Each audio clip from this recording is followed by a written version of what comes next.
Hello. This is your boy Irony Boxing coming through with this, my 47th live. Can you believe that?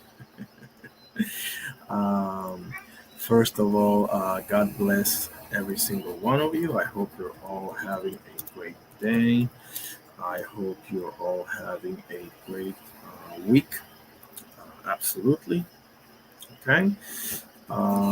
We are going to talk about this thing called boxing. We got several great things to discuss. Obviously, we all know about the card coming up, the Ring 4 card. We discussed that last night in depth. I am, of course, open to discuss it again today. Not a problem. God bless LB. How you doing, brother? Lottery Bird Show 420 in the house as always. I got a question for you, LB. Interesting question. First, let us do the Lord's Prayer. Okay. Name of the Father, Son, Holy Spirit. Our Father who art in heaven, hallowed be thy name. Thy kingdom come, thy will be done on earth as it is in heaven. Give us this day our daily bread, and forgive us our trespasses as we forgive those who trespass against us. And lead us not into temptation, but deliver us from evil. For thine is the kingdom, the power, and the glory forever and ever. Amen. In the Father, Son, Holy Spirit. Thank you, God, for everything. God bless LB, my guy right there. I got a question for you, bro. You got one fight for your life. Who's your trainer? That's my question for today. Got one fight for your life, or for whatever you want to say, right? Who's your trainer? You can give me like five guys. Some guys. It's very hard to give only one, right? I'll go first if you want to. I'll have Floyd Mayweather Sr. train me. If not, I will do Nacho Beristain. Oscar, let me ask you the same thing. God bless you, my brother. That's one of my favorite fighters ever as well. Triple G, for sure. You got one fight for your life, Oscar. Who's your trainer? Like I told Elmi, you can tell me several dudes because it's hard to give just one, right? But yeah, I would say that. That's my question for today. I'm gonna try to come up with this type of questions, um, but yeah, let me know what you guys think about that. I love it. Nacho Beristain or maybe Bomac. Okay, I love it. I love it.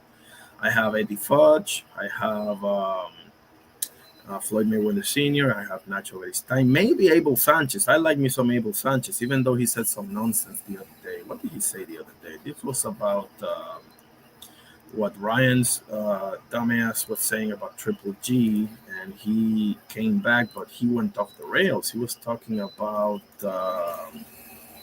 Give me a sec. Sanchez.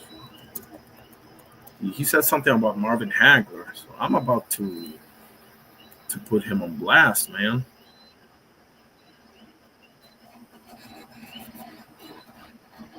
Oh shit! I just found the video. Oh shit! I do. Oh, LB with some answers here. Let's see. Roger Mayweather, Bosie Ennis, Freddie Roach, Brian Norman Sr., Lou Duva. Oh, I forgot about Lou Duva, man. I love me some Lou Duva. Yes, sir. Lou Duva. Great picks, man. Great picks. Roger Mayweather, Bosie Ennis, Freddie Roach, Brian Norman Sr., Lou Duva. I love it. I love it. Bomac as well. Gotta put him in there for sure. Oscar says, never liked Abel Sanchez as a person. He's very wired, but as a coach, he got pedigree. Yeah, I feel you. He ain't at the top of my list. At the top of my list is Floyd Sr., Nacho Beristain, and Eddie. Excuse me, Eddie Fudge. Now, for sure, Bomac. I do like Andy Lee, but I'm not gonna lie. After the Joe Parker thing, I need to see a little bit more from my boy Andy Lee. I would definitely have Bosie Ennis train me for sure. I forgot about him as well. Appreciate that, LB. But yeah, I mean, let me show you guys this because Abel Sanchez was talking some blasphemy. Oh shit! I forgot again. Excuse me. Let me put the disclaimer here Just a second. There it is. I'm not monetized. This is educational purposes only, okay? All rights go to whatever the channel name is. I think it's Fight Hub. We'll see. Oh, Abel Sanchez. You know, just when I started to like you, you drop some nonsense like that. Let's see. All rights belong to Fight Hub, okay? Take a listen. Ryan Garcia will never be on a level where Gennady got to. Okay, so far we're good. That's the truer words have never been spoken. Okay, keep going. Second of all, Marvin Hagler never moved up in weight. Who did Marvin fight? Stop right there. Stop right there. Well, actually, let me let it play out, but I ain't gonna let you off the hook, buddy. Who did Marvin? You know what? Let me keep going. All the guys that Gennady fought were not only top contenders or ex-world champions or champions, and he had 20 defenses. He tied Bernard's record. So, I think you have to consider the source. I think that 20 defenses, bro. Let that sink in. 20 defenses. That's like how many years? If you fight 3 times a year, that's how many years? 6 years and some change? Good God Almighty. There's a lot of haters out there in every sport, and I seriously believe Gennady deserves to be the first ballot Hall of Famer. I agree, but there is room for debate there. But I agree. Would you say that Wally Romero is a Hall of Famer? No. Hell no. He knocked Ryan out. Would you say that Tank Davis is a Hall of Famer yet? No. Yet he knocked Ryan out. So what? Tank, we'll see what happens. But right now, no. What base does he have? Knowledgeable base does he have to be able to say what he's saying? Okay. So now let's get to the big kahuna here. Never moved up in weight. Well, part of the problem is you never had all this arrays of, you didn't have the super this, the junior that, you had to move in weight. You had to move like 15 pounds to go up in weight. It's not like 7 or 6 or whatever. Who did Marvin fight? Who did Marvin fight? Oh my God. Really? Really, brother? Okay, who did Marvin Hagler fight? This guy, you may have heard of him. His name is Tommy Hearns. You may have heard of this guy. Was 40-1 when he fought him. Only lost to Sugar Ray Leonard by the time he fought him. God knows how many knockouts. At least 30 of those 40 wins. John the Beast Mugabe was 25-0 with like 23 knockouts when he fought him. And you might have heard this dude right here. His name is Roberto Manos de Piedra Duran. 70. Look at this record, bro. 77 wins and 4 losses at the time that he fought him. Even Mustafa Hanshu has a win over Wilfred Benitez, El Radar, my favorite. Well, not my favorite, but the one who I think is the best Puerto Rican fighter of all time. Wilfred Radar Benitez, the youngest boxing champion of all time, 17 years and some change. This guy beat him 38-2 when he fought him. He fought him twice, but nevertheless. I mean, even Juan Domingo Roldan, 52-2-2, bro. Look at this, bro. All killers. Oh, and you might have heard about this guy as well. His name is Sugar Ray Leonard. So, ask the question one more time, brother. Ask the question one more time. Marvin Hagler never moved up in weight. Who did Marvin fight? Who did Marvin fight? Get the fuck out of here, brother. I don't know what you're drinking, Abel, but no. Oh, shit, I'm behind on the comments. Give 1 second. LB says, can't understand Floyd Sr. when he talking. Come on, LB. The man is, up there in age, but yeah, I feel you. Oscar says, Mr. Stewart. Oh, yeah, Emmanuel Stewart. Come on. Mr. Stewart himself is a great under-the-radar coach. Yeah. Oscar says, blasphemy. Hagler, really? That's the example. Mr. Hagler is the definition of it. Yeah, blasphemy, bro. What the heck?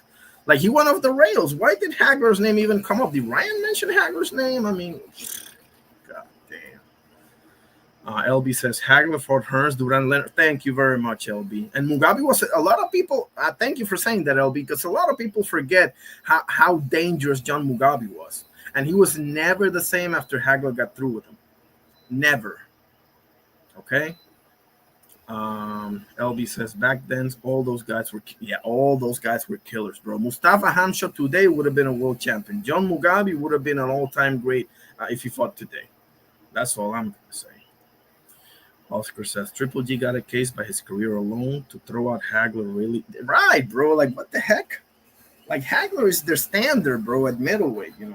You listen. You don't have to believe he's the greatest middleweight of all time. You may think it's Bernard Hopkins. You may think it's Carlos Monzon. You may think it's Triple G. It's between those four, in my opinion. I'm not gonna say Sugar Ray Robinson because his best work to me was at welterweight, right? But Carlos Monzon, Marvin Hagler, Bernard Hopkins, and Triple G, to me, are the four that make the short list as far as middleweight goes. If you want to put Canelo in there, if you want to put who am I forgetting? I'm forgetting somebody.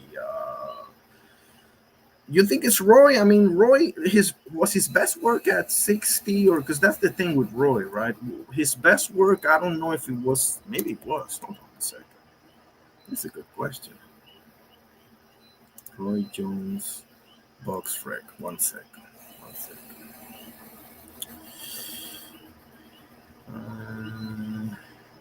Talking about the Richard Hall days, the Vinny Pacienza days, the Lou Del Valle days, the Virgil Hill days, the untouchable days of Roy Jones Jr.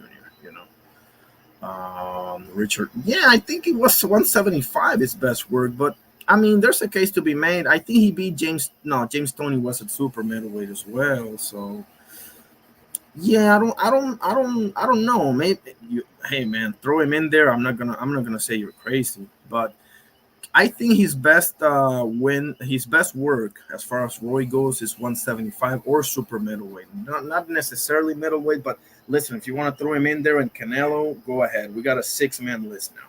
We have Marvin Hagler, Carlos Monzon, Bernard Hopkins, Triple G, Canelo, and Roy. 6 people. Maybe I'm forgetting 1 or 2 more, but we got 6 people in the short list. Come on, guys. Seriously. Hagler versus Mugabe is like Trout. Oscar says Hagler versus Mugabe is like Trout versus Canelo. Make or break, and the winner became a Hall of Famer. The loser got forgotten by the media, but the purists know. Yes, thank you, Oscar. Thank you. I appreciate that. John the Beast Mugabe, bro, he was murking people left and right. I mean, come on, man. Speaking of which, and he was from Uganda. Think about the amount of people that Hagler stopped from being great, fellas. Mustafa Hamsha was from Syria or Egypt, one of the two. Could you imagine, bro, what would have meant for the people of Egypt or Syria to have a world champion at such a storied division in boxing like middleweight, bro? And the same for Uganda. John Mugabe representing Uganda. Can you imagine Uganda being on the map, like the middleweight division of boxing, bro? Like, what would have meant for like the people and for him, shit, you have a statue of him, over there, and God knows how many, you have schools named after him and freaking airport named after him, whatever, you name it, bro, let alone gyms and stuff and roads and stuff like that. So there's something to be said when you clean out a division and you stop a lot of people from becoming great. That's the thing with title defenses that people miss, in my opinion. But Andre Ward, I don't think his best work was at 60 either. Give me a second. Andre Ward was as high of a boxing IQ as I've ever seen in my life. That man will figure you out in ways unknown to men. Give me a second. You could be right, bro, but he fought at 160 for a while, but when he really came in the map was when he fought well, not really, it was the Super 6, right? But I think he really like space shuttle to the top when he beat Chad Dawson. That to me was his marquee win. If you think it's Carl Froch, maybe you think it's Sergey Kovalev, maybe you think it's who's the other one that I always miss? Not Edinson Miranda. It's oh shit, who's the other one? Okay, let's say it's either Kovalev, Carl Froch, or because Carl Froch was the final for the Super 6, right? Or Chad Dawson. I think it's Chad Dawson, personally. and that happened at 68. And the Super Six was 168 too. That's when he got his the Arthur Abraham. There it is. Thank you, LP. Yeah, that's the one. So yeah, I mean, I don't think he really fits the bill. If you want to put him in there at 160, go ahead. But I don't think he fits the bill, and the same for Roy. Canelo definitely fits the bill, but Roy and Ward more like super middleweight, light heavyweight, in my opinion. You know, Roy LB says Roy's the best middleweight, super middleweight, and light heavyweight ever. God damn. LB ain't got room for nobody. It's Roy. I love it. I love it. He won the Super Six. Arthur Abraham. That's the guy. Super dangerous fighter. Not the most skilled, not the most versatile, nothing necessarily have many layers to his game, but if he hits you with that right hand, brother, yeah, he gonna send you to a place that where time doesn't exist, man. That's all I'm saying. So yeah, I mean, Triple G, right? I read here on the Ring magazine, Gennady Golovkin open to comeback. Quote, fighting again is not out of the question. Oh boy. I don't like this. Do you guys like this? I don't. His official record is 42-2-1 with 37 KOs. My goodness, 37 knockouts, bro. Has since moved on to spearhead projects across amateur boxing. Last month, Golovkin declared his candidacy to become president of world boxing, and he'll find out if he's the man for the job. Once the votes are tallied Sunday in Rome. Dang. He will turn 40. Come on, man. He'll turn 44 in April and is eligible for induction for the International Boxing Hall of Fame's class of 2026. It's not ruling out a return to the ring either. For what, man?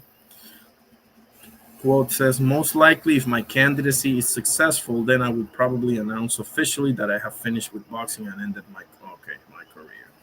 Golovkin told BBC Sport. Quote, although there's always a possibility.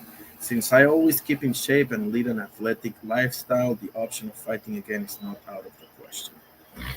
In recent years, Golovkin has served as the president of Kazakhstan's National Olympic Committee and as the chair of World Boxing's Olympic Commission. Awesome. After momentarily finding himself on the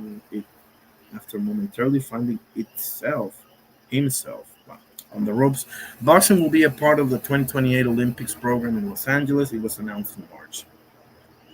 The Sweet Science's long-term future in the Summer Games, however, is uncertain, and that's an issue Golovkin wants to fix. Boxing has always been an integral part of my life, and right now the position Olympic boxing is in is unacceptable, said Golovkin. This is a very dangerous situation, and I feel a tremendous desire to help because there's a real threat that it will not be included in the Olympics after Los Angeles 28. Seriously? I call on all boxing fans, everyone who cares about the sport, to support amateur boxing. Everything starts here. Yep. I love it. I don't love the you getting back in the ring, but I love everything else I heard. That's for damn sure. What do you guys think? You wanna triple? Oscar says Triple G, one of the main reasons Olympic boxing back in the Olympics. I love it, Oscar. Man, I love it. I didn't even know that. LB says Triple G coming back to fight Jake Paul. Hey, I mean, get that bag, bro. Get that bag. Why not? Why not? If Chavez Jr. can do it, Mike Tyson can do it, now AJ can do it, you can certainly do it. Oscar says, Triple G, though one of my favorite fighters ever, he got no business in the ring. He a legend already. Exactly. Like, what for? I understand. I mean, listen, I understand because, especially if you made it to the top, that, I mean, I get it and I also don't get it, because, I mean, okay, who am I to judge? Let me just get that out the air. But just from the outside looking in, you're about to turn 44. Okay. You've done everything there is to do in boxing, bro. Like, who could you like? Let me look through the landscape. Is he gonna fight at 160? I don't think so, right? He will be 168 if he comes back. I mean, he can beat some ass, but he can't really, he's not gonna make a 2 3 year run at this. No way. If he was like 38, I'd be like, you know what? Okay, have at it. But nah, bro. And not only that, you've been out of the ring for over 3 years now.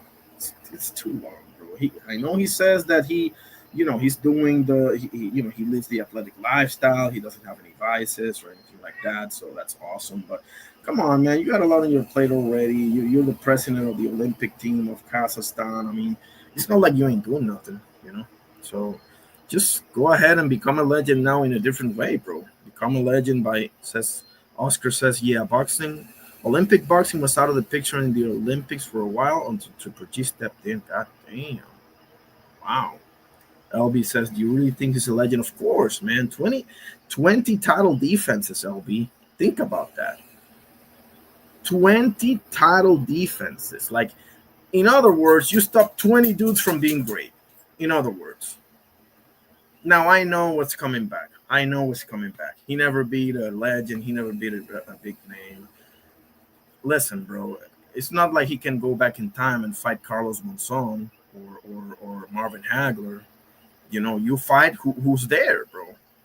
And he cleaned up he did his thing and he did it flawlessly. Listen, not for nothing, Roy had the same problem, bro. Now, Roy, you can mention James Stoney, you can mention a few names, but he cleaned out an entire division for God knows how long. Nobody could touch him. That, to me, warrants you being a legend. Now, of course, if you have 3, 4, 5, Hall of Famers on your resume, for sure, that will spearhead you to the top. But another way is to clean out an entire division where, unfortunately for you, there were no legends at the time outside of Canelo. And, I mean, what are you going to do, man? You fight the man 3 times. People can have their own opinions of what happened on the first and second fight. I certainly do. But whatever the case may be, bro, at the end of the day, there it is. Oscar, Triple G's a legend for a fact. Appreciate that. Oscar says he beat Daniel Jacobs, prime David Lemieux. He definitely did beat prime David Lemieux. To me, he beat Nello first fight for sure. He did. Not only that, bro. I mean, let's go down the list. Because he doesn't have a bunch of legends on his resume. He doesn't. But it's not like, why doesn't he have them? Because there were nobody there, bro. Outside of Canelo, there was nobody there. It's like you would have a case if there would be like 3 dudes and he mysteriously didn't fight any of them. You would have a case, but that's nothing. That's not what happened. That's not what happened. And people will say he never fought Andre Ward. Listen, that's true, but also Andre Ward's in another division as well. So can you really, even if that were true, which I believe it is, he never fought Andre Ward. Okay, but so what? So what? Is that really a big indictment, bro? Because when you go down through history, bro, 99% of the legends, you can make a case he didn't fight that guy or this guy or the other guy. Marvin Hagler never fought Mike McCallum. Sugar Ray Leonard never fought Aaron Pryor. Duran never fought Mike McCallum either, and neither did Tommy Hearns. You see what I mean? And I can go on and on and on and on with this. So you understand? Like, oh, I forgot about Sergey Derevyanchenko as well. LB says, yeah, he's a legend. Oh, Kell Brook, my goodness, Kell Brook. That was a massacre, bro. Kell Brook was never the same after that. And remember, this is a guy that beat Sean Porter in his prime, okay? Don't forget about that. People forget how good Kell Brook was in his prime, fellas. Okay, that Sean Porter fight was fire, fellas. He definitely didn't beat Canelo, bro. LOL. Come on, LB. You're being such a hater. Oscar says, Kell Brook first. Yeah, Kell Brook first loss, bro. I don't know why in God's name he decided to fight Triple G, but he did. He did. He whooped Kell Brook's ass. He definitely did. Oscar says first fight Triple G got to know. He definitely did, bro. He definitely. How you doing, Jay Will? Sup irony, low key. I thought that Yanchenko beat Triple G. Really? Man, I love it. I love it. You really did. You know what? I'm gonna watch it again just for you. Now, Jay Will, I got a question that I asked LB and Oscar previously.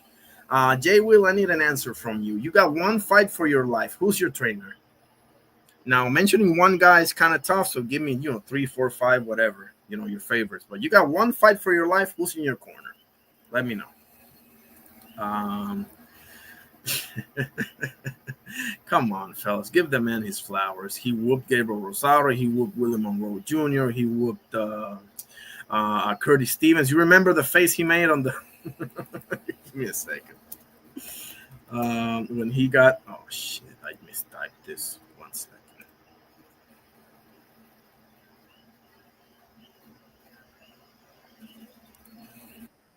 That man looked like he's seen a ghost when Triple G hit him.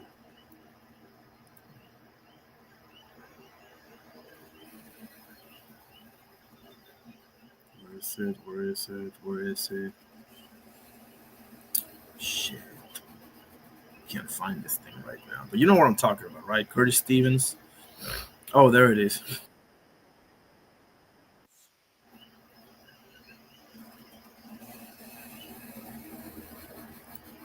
There it is, fellas. Oscar says, my God, it'll be Rosado almost got killed. He definitely did, bro. He looked like he was... Gabe Rosado's face after that fight looked like he got tortured, bro. Looked like literally like he was in a torture room somewhere. Okay, again, disclaimer, I'm not monetized. This is like educational purposes only. Okay. Let me show you this because this is something else, guys. This is something else. You know what? Why don't we go into Triple G's resume? Why don't we do that? Give me 1 second. This is worth seeing. Okay.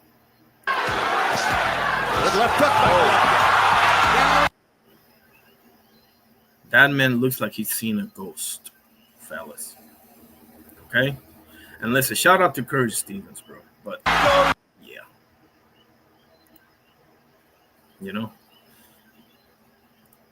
Yeah, Gabe Rosado looked like he was in a torture room somewhere, bro.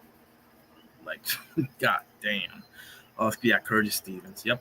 Jay Will says Emmanuel Stewart. I love it, especially because I'm 6'3", 230. Holy shit. He was great with bigger dudes. Stewart knew Tyson would be next up. Yeah. Yeah, he changed Lennox into a real monster. He did. Damn, you a big guy, bro. I'm 6 foot, but you're 6'3". God damn. Good stuff. LB says, LOL. Yeah, Oscar Hills. Yeah, for sure, bro. Gabe Rosado's been through the ringer, fellas. Let's see. Let's see what we got here. Gennady Golovkin's resume. Let's go into it, shall we? Oh, I forgot about Vanes Martirosyan. Okay, I see what you're saying. I see. I mean, listen, bro. Like, at the end of the... Oh, shit. I forgot about that guy as well. Okay, is there room for debate? Maybe. I'll give you a maybe. I'm not giving you a for sure. But let's go into his resume, and I'm going to share the screen so everybody can see it. Okay? No need for disclaimer or anything like that because it's right there. It's box right? Okay. This is Gennady Golovkin, 42-2, 1 draw, 37 KOs. Canelo's the responsible for the 2-1 there. 42 wins. Okay. Ryota Murata. Okay. Camille Remeta. Sergey Derevyanchenko. Okay. Unanimous decision, 12 rounds. I'm going to watch this one since who was the one that said it? I think Jay Will said that. He thought Derevyanchenko beat him. Derevyanchenko was a bad boy, man. The thing is, he has all these losses, but all against top dudes. Sergey Derevyanchenko, not for nothing, bro, is one of the strangest. Yeah, you see 6 losses there, but let's see against who. I'm taking a slight detour. Okay, I'll be back to Triple G in a second. Christian and Bailey, okay, Unanimous decision, by the way. And Billy got damn near 100% knockout ratio. 27-0. Look at that, bro. And he took him to decision. Okay, who else? Jaime Munguia's bum ass. Okay, took him to decision. 41-0. Carlos Adames, current 160 champion. Majority decision. Okay. Jermall Charlo, fellas. UD, a guy that murks people as well. UD. Okay. All 12 rounds. Gennady Golovkin, all 12 rounds. And Danny Jacobs split decision. Fellas, can you really hold any of those losses against him? Was he ever stopped? Not even once. He fought Jermall Charlo, who's got God knows how many knockouts, made it to decision. Munguia, Carlos Adames, and Billy. We're talking about guys putting people to sleep. And Triple G. None of them could stop him. We got one majority decision, one split decision, and the rest are UDs. Come on, guys. So Sergey Derevenchenko is a good name to have on your resume. Okay, Vanes Martirosyan. I mean, you can make an argument that he got him way over the hill, knocked him out in the second round. Danny Jacobs, I don't want to hear anything. This man was a real deal, the miracle man. Listen, he got slept against Dmitry Pirog. It is what it is. Dmitry Pirog was a beast. He has to retire because he had a bad back. He couldn't recover. Okay, but Danny Jacobs, the real deal. Okay. Kell Brook, baby. Knocked him out TKO round 5. Kell Brook was 36-0 when he fought him. Okay? 36-0. How about that one, huh? Dominic Wade. I'm trying to think. I don't know that I remembered on Dominic Wade. But okay. David Lemieux, 34-2. We all know David Lemieux is a scary dude. He ain't the most skilled, but he's a scary dude. Okay. Ask Curtis Stevens, he'll tell you. Willie Monroe Jr., 19-1. Okay. Martin Murray, who gave Sergio Martinez a hell of a fight, even though Sergio was a little over the hill, but whatever. Marco Antonio Rubio, a lot of people have a lot of problem with this. People need to remember he upset David Lemieux. One of these two losses is Marco Antonio Rubio, okay? Remember that. Curtis Stevens, Matthew Macklin, Nobuhiro Ishida, if you remember, he upset James Kirkland, and there's Gabe Rosado. I mean, it's good enough. It's good enough. Kasim Uma, I think, did Tito fought him? Tito Trinidad or somebody fought Kasim Uma. I remember him. I mean, it's good enough resume. It's the fact that he cleaned out a division, you know? So, okay, he may not have the best resume, but he cleaned out a division, you know? So that, to me, gets him over the top. That's my opinion, okay?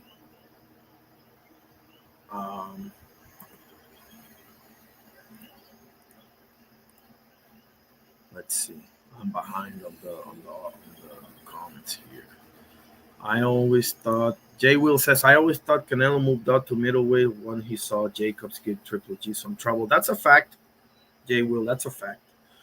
Derevenchenko. He does get hit too much. I agree, LB.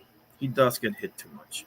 Oscar says, we need to see how many times Triple G was the underdog and Triple G versus Lemieux highlights. Sure. Let's see if I can find that thing. Highlights. Jeff Jackson. What a channel this is, guys. Golly. Can't say enough great things about this channel. Go ahead and check it out. Jeff Jackson, just like the name Jeff Jackson. But let me get through the comments and I'll show you the highlights in a second, Oscar. He says, oh boy. He says, sorry, irony. Cotto said no thank you to Triple G. I mean, I don't blame him.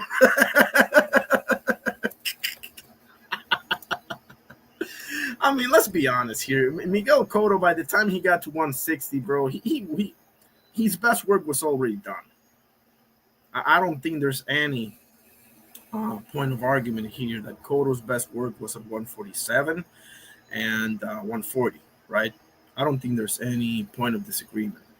By the time he got to 160, yeah, I mean, he got a win against Kamegai and all that, and he gave Canelo a pretty good fight, and he beat the corpse of Sergio Martinez, but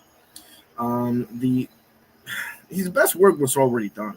You know, his best work was already done, and he was 47-40. Maybe when did he fight Chop Chop Cordy? Let's 137. Yeah, 140 to 147 was best work for sure. So I can't say that I blame my boy Cotto for doing that. Jay Will says the only fighter I saw says the only fighter I saw really handle Derevyanchenko was Jamal Charlo. That's the fight I wanted, Triple G versus Jamal. Bro, golly. I wanted that fight so badly, man. God damn. I also, low-key, Jay Will, I also wanted Boo versus Jamal or Jermel. I can't remember which one of the two he had beef with. I think it was Mal, but don't quote me on that. Oscar says, the only reason he ain't undisputed, Billy Joe ducked that man until Canelo had to go up and wait to get that belt to be mandatory. Yeah, Billy Joe Saunders wanted no parts of Triple G. And listen, I'll give Billy Joe Saunders this. He looked really impressive against David Lemieux. I will give him that one. I'll give him that much. I can't stand him. Damn near nobody can stand that man. But not for nothing, his performance against excuse me. His performance against David Lemieux was really good. I'll say that. LB says, Cotto was done at that time. Too many wars for sure. Cotto goes in there with Triple G, bro. I don't know if he's breathing air today. You know, I don't know if we get Miguel Cotto, you know, alive and walking and smelling the coffee today. If he gets in there with Triple G, and this is with all due respect, bro. But LB says Triple G versus Charlo would have been a draw, bro. Come on, like who wouldn't want to see that fight, man? Who wouldn't want? What do you want to see more, guys? Would you have liked to see Triple G versus Charlo or Boo Boo versus Charlo? You can only have one of them. I think I know the answer, but which one do you prefer out of the two? I will take both, but if I had to choose one, it's obviously Triple G versus Charlo. Oscar says facts LB. Yeah, for sure. Jay Will says Jermal was more talented than Jermel, in my opinion. Shame he messed up his career. Well, I mean, didn't he just beat Lamana? Didn't he just beat Lamana? Or man, I swear to you, bro, I can't tell who's who. You put them right next to each other, I have no idea who's Maul and who's Mel. I'm sorry. That's the truth. I mean. Oscar says, great fight though, Jay Will. I agree with that. Which one? Jay Will says Derevyanchenko and Derevyanchenko and Molchov. Yep.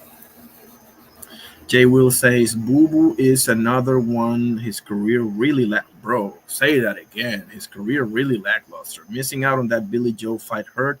Billy failed for steroids, I believe. Not only that, he missed out on the Charlo fight. He missed out on the Canelo fight. He missed out on the Triple G fight. I mean, the list goes on and on. And he doesn't even have a fight against David Lemieux or Danny Jacobs, bro.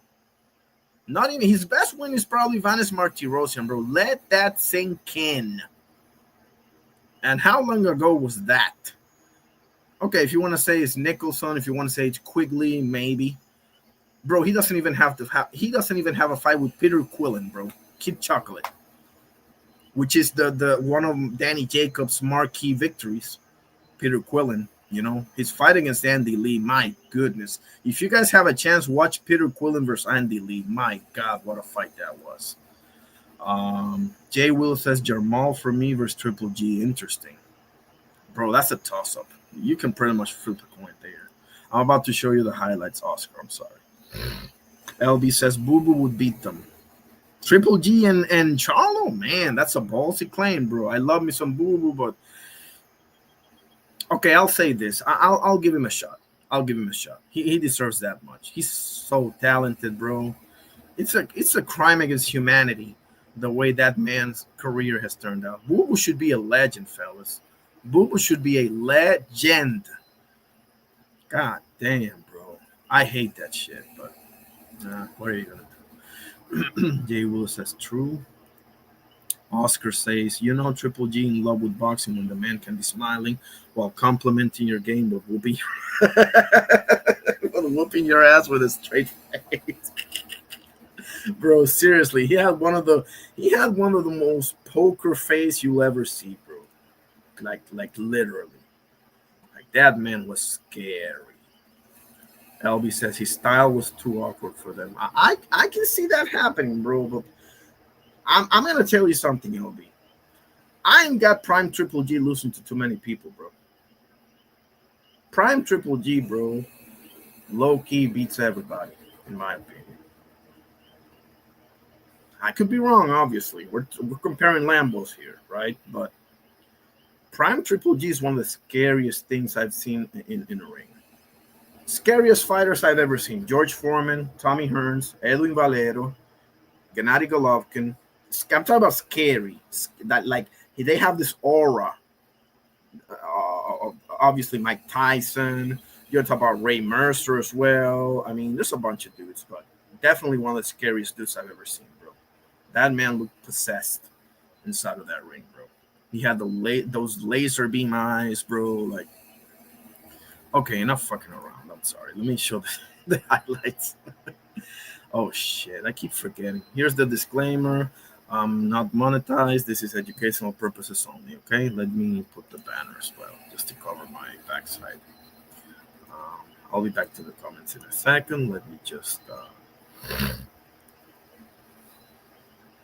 Come on, LB. What a hater. Let me show you the highlights. LB is such a hater. No, I'm kidding. I'm kidding. He's standing by his guy. He's a Canelo guy. I appreciate that. Carrier, what's up, buddy? Let me show you something at the request of the people, and I'll be back. Let me know. Oh, Carrier, you got one fight for your life. Who's your trainer? Answer me that. You can give me 3, 4, 5 dudes, because I know one is hard, but you got one fight for your life. Who's in your corner? That's my question for today. Let me know if the audio is good, guys. Careful first round for Golovkin, but an effective first round so far as he's landing his jab, and Lemieux hasn't landed much of anything. Ramsey, and the general consensus is he's been a better fighter since then. Golovkin lands a right hand. Golovkin lands another right hand. Lemieux trying to be more aggressive in this round. Watch, even if he goes on his back foot, he never breaks his base, so he's always in position to blast you. Take a look at that, guys. Lands a jab and gets inside for the first time. Triple G will be interesting too. Look at the jab and the accuracy with which Golovkin is landing it. Right hand. Right hand was blocked, but knocked Lemieux back a little bit anyway. Jab lands again. Jab lands again. Golovkin might have a chance to catch him with a power shot coming in. Body shot by Golovkin. Right hand lands. Right hand lands again. Oh boy. Into the ropes. I would rather bring a knife to a gunfight than to be pinned in the ropes against this guy right here. For Golovkin. Right hand lands again. Body shot by Golovkin. Right on the solar plexus. Wonderful left to the body. Oh boy. There was the oh. And Lemieux is hurt. And here goes Golovkin. Looking to oh my God. Thank God he missed with that hook, guys. Thank the good Lord that he missed with that left hook. And here goes Golovkin. Looking to finish oh my God. in round number 4. Hammers Lemieux with another left hook. Straight right hand up the middle. Left hook again. Bro. And that's David Lemieux. That's a dangerous dude, bro. He throws a beautiful oh, here's the ref with the weird eyes. I love that guy. While blocking a beautiful left hook at the same time. Oh. Lemieux threw his without defense. Enormous power. Hard right hand for Golovkin. Get hooked to the back of the head by Lemieux. Woo! Nice by Lemieux. I forgot, bro. Triple G got one of the all-time greatest chins ever. Right there with Canelo, Foreman, Hagler, Chavez. Get hooked to the back of the head by Lemieux. Oh. Hard right hand by Lemieux. Best punch of the fight so far. Vicious body shot with the right hand. Hard left upstairs. Body will never tip over too much to one side or another. and your feet will always be solid underneath you. Oh, that body shot hurt, Joe. Oh, shit. Damn. And Golovkin hit him once. First knockdown of the fight. And Lemieux is lucky that there are only a few seconds left in the round. Yes, he is. Disqualified for that Definitely punch got against disqualified. Montel Griffin. Might have got banned from boxing for that. Oh shit, you might have been DQ'd, bro. Like, low key, bro. Damn. Only the second time in his career he's tasted the canvas. There's another hard right hand by Golovkin. Lemieux backs into the ropes. Come on, bro. Try to win by disqualification. Like Montel. Somewhere Montel is watching and saying, no, I didn't do that. What did you Lampley just say? 1 second. Somewhere Montel is watching and saying, no, I didn't do that. Holy shit. He's talking about Montel Griffin and Roy the first fight. If you know, you know. Just who he is. Another big left hook lands for Lemieux. Golovkin showing you he's got that chin. He's promised a big drop. See how he rolled? You see how he rolled away from that right cross? Holy shit, bro. Hold on. Showing you he's got that Woo! chin. He's promised a big drama show. That doesn't happen by itself. Uppercut to Lemieux. Golovkin catches him coming in with a left. Catches him coming in with a left again. And a right hand uppercut to punctuate the round. You see that Lemieux is regarded as model handsome. Not at all. Oh. Good hook by Triple G. Right hand over the top by Triple G. Props to David Lemieux, bro. He's still going after him, bro. Not for nothing. Mad respect to this man right here, bro. He's still, for what it's worth, he's still going after Triple G, bro. Gotta tip my hat off to this man right here. 7th round, he's beating the shit out of him. He's still going after him, bro. Supposed to do. Good body Good shot. body shot by Lemieux with the right hand. Oh, good hook by Lemieux. Hard right hand by Golovkin. Oh. Lemieux is hurt against the ropes. Turn Lemieux sideways. Yep. Gennady's got him cornered. Another light. Punches landed against the fighter. Oh. In a sense, that fight That's the same combination he knocked out Matthew Macklin with. The one he just did. Uppercut, right hook, killer hook to the liver. That's one of the greatest body shot KOs you'll ever see. Triple G versus Matthew Macklin. I'll show it to you in a second. landed against the Bam, fighter. bam. Oh, In a boy. sense, that fighter's the toughest guy he's fought. Exactly. Good right hand by Hard left hook. Hammered Lemieux. Good right hand by Lemieux, but the uppercut by Golovkin drives him back into the ropes. The body shot hurt him again. Yeah, he done. Steve He Willis is done. in He's the done, top. bro. He's done. He got too much heart for his own good, bro. This guy, what's his name? Willis or something? I love this guy. I know he fucked it up with Tanker Roach, but for the most part, I think he's pretty good, you know.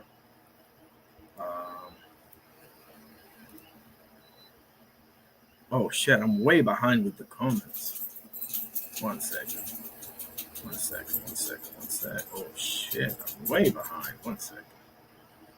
Triple G, salute. Hey, aircraft carrier. God bless you, bro. Salute to you. God bless you. Triple G, I mean, he's thinking about it.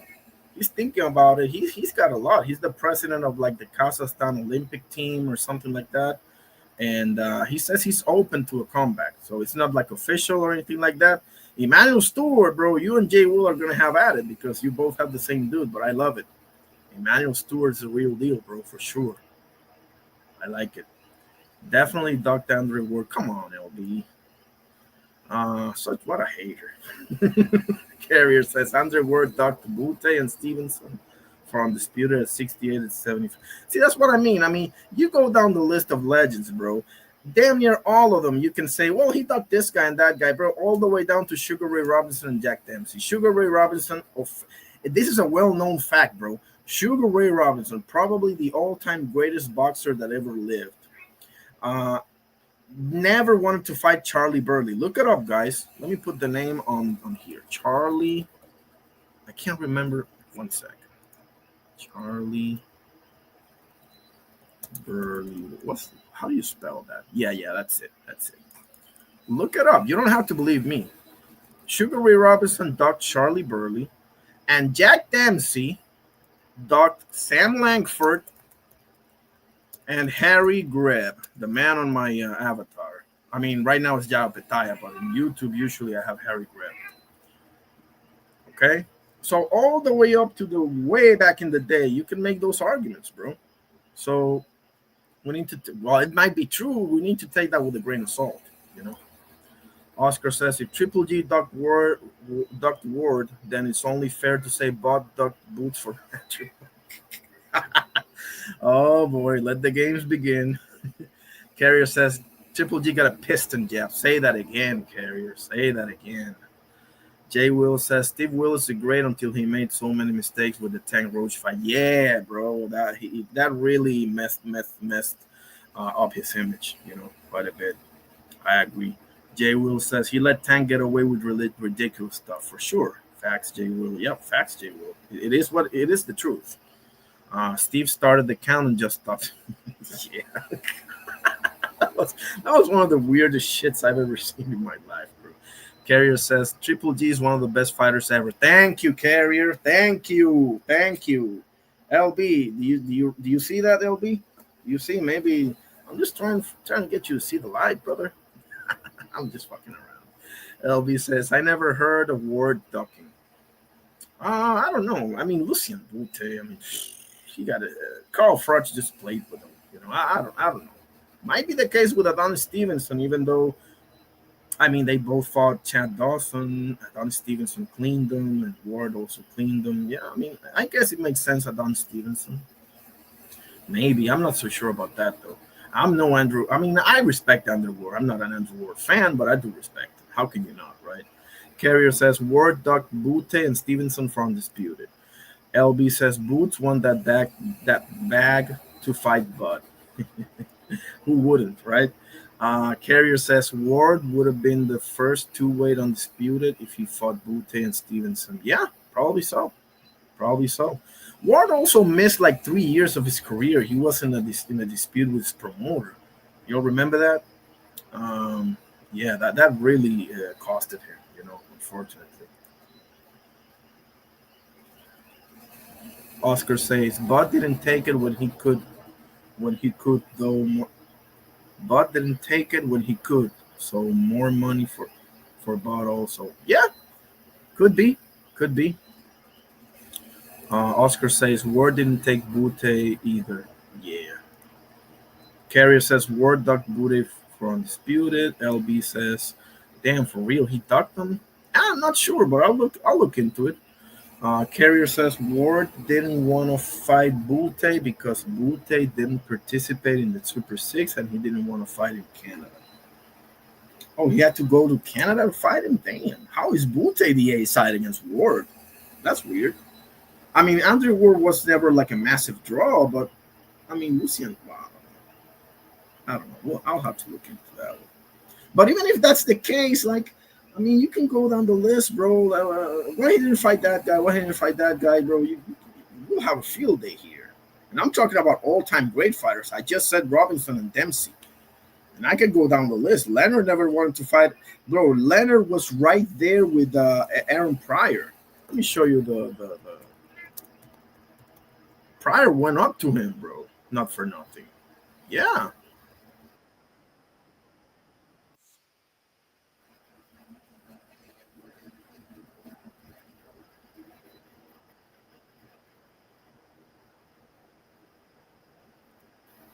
Watch this, guys. Let me show you this. And this is one of the greatest fighters of all time, Sugar Ray Leonard, right? Y'all need to know this, guys. If Ward fought Butte and Stevenson, he would have been the first two-weight undisputed. Carrier dropping some knowledge, man. I didn't even know that. Appreciate you, sir. LB says, damn, I got to research that. Me too. Carrier says, Ward was one belt away at 68 at 75. Okay. Carrier says, I didn't say Ward can't beat Butte and Stevenson, but he didn't fight. Right. Exactly. I appreciate that. Carrier says, I believe you, Irony. Oh, yeah, I mean, you can look it up. This is a well-known fact. Robinson will tell you himself he didn't want no parts of Charlie Burley.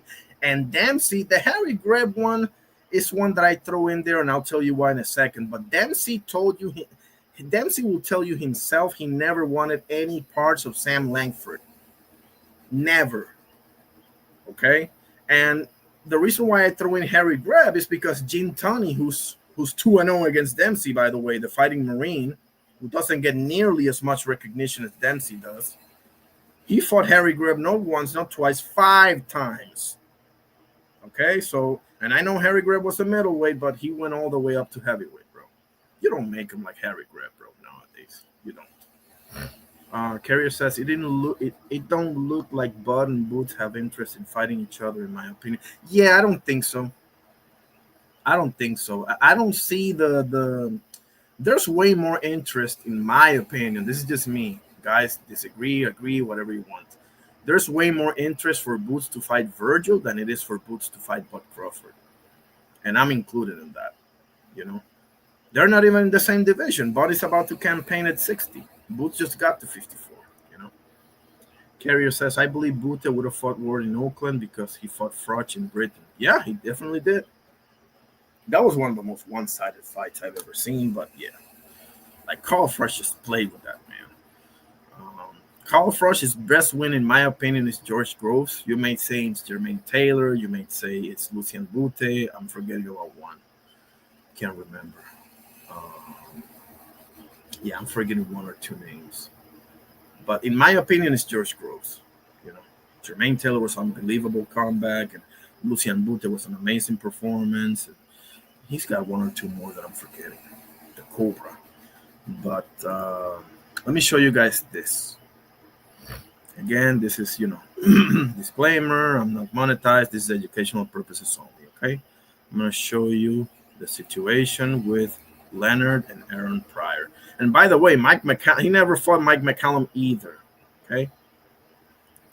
The Bute win, okay, Carrier, not a problem, not a problem. You know, I think it's George Groves. You think it's Lucien Bute, fair enough. Somebody may think it's Taylor. Awesome. All great wins, though. All great wins. He's one of our top amateur fighters of all time. In '76, he won the National Golden Glove Championship in Miami, Florida. Beat the heck out of Tommy Hearns. Beat the heck out of who? Tommy Hearns. Leading up to the 1976 Olympics, Pryor was marked as America's best bet to win a gold medal in boxing. Aaron, I didn't see it, but I've been told by the guys that were there, Aaron was so good in that weight class. Ray moved up. Ray Leonard moved up to get away from Aaron Pryor. Say that again, sir. Say that again, sir.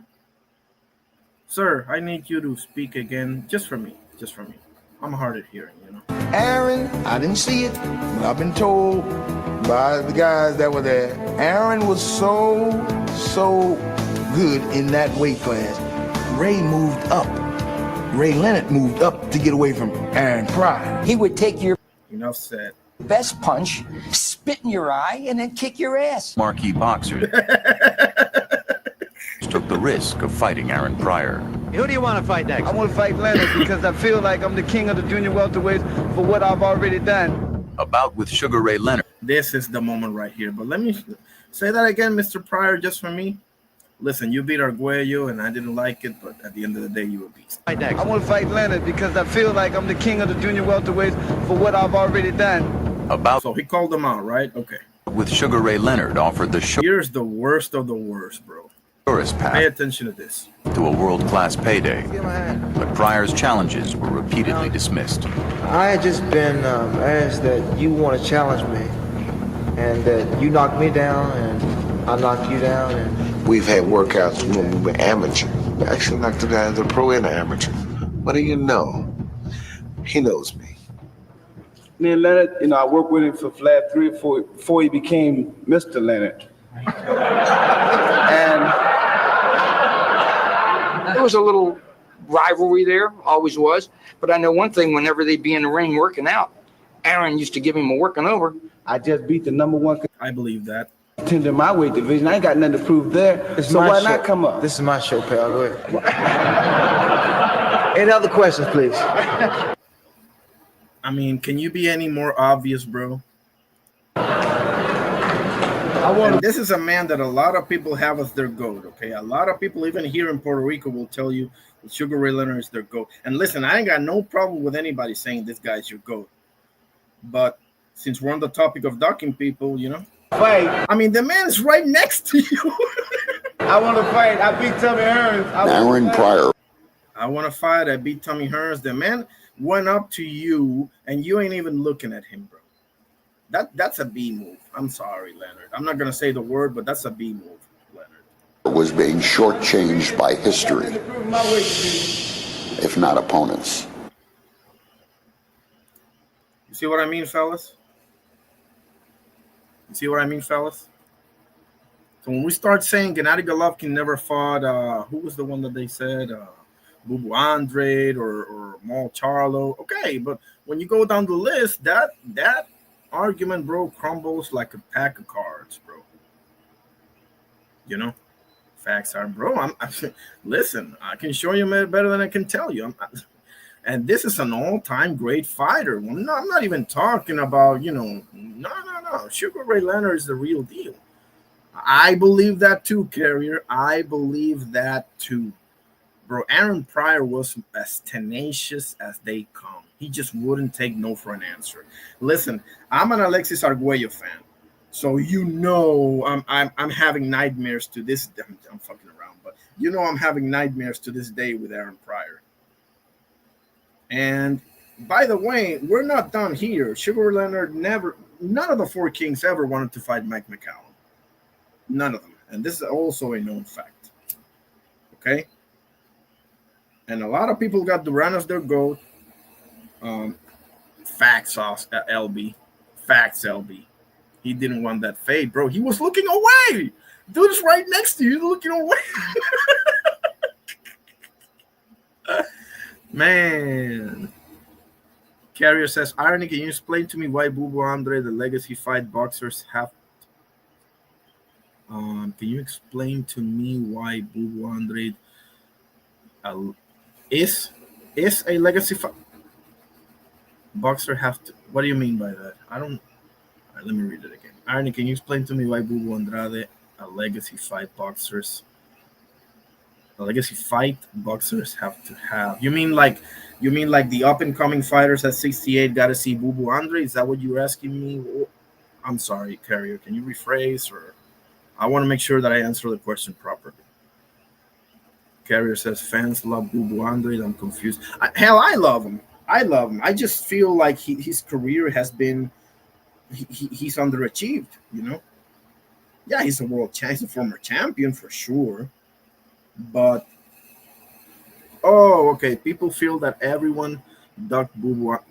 I don't know about that, Carrier. I listen. Some people did. I wouldn't say everyone did it. This is very hard for me to believe that, man. It's very hard for me to believe that. Like,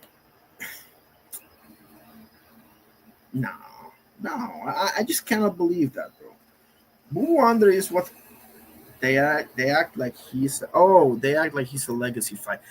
I mean, he had it over at. I saw when he came up to the boxing boys, and it's not like I agree with everything they say. You're never going to agree with everything anybody says, but I just feel like for as talented as he was, especially coming through the amateurs, bro, everybody was talking about him. I'm talking about Sean Porter. The list goes on and on, right? Yeah, LB, they did Doc Boo Boo, but I can't give you everyone, bro. I just can't believe everyone. Why would Triple G? Why would Canelo? Why would the Charlos duck him? Like, I understand Billy Joe Saunders ducking him. I understand who else do I have? I mean, no way, bro. Like, I can mention 10, 12 names that you never fought, bro. I can't believe every single one of them ducked you. I can't. It may be true, man. It may be true. I can't believe that, man. It's not like you're Mike Tyson, everybody. You know, like amazing fighter, amazing talent, amazing skills. You think so, LB? I mean, I don't know, man. Listen, you may be right. I love Boo Andrade. He was doing very well against Benavides, bro. Watch that fight again. I know he got stopped 5-6 round. I can't remember. I think it was the 5th, but he was nailing Benavides with some of the most beautiful combinations I've ever seen, bro. Seriously, I'm not even hyperbolic right now. Carrier says Triple G was going to be a Hall of Famer with or without Boo. That's a damn fact. With or without Boo Andrade. And that's no shade to Boo. That's just Triple G is just something else, bro. LB says they didn't want that fate, bro. let me show you some Boo Boo against.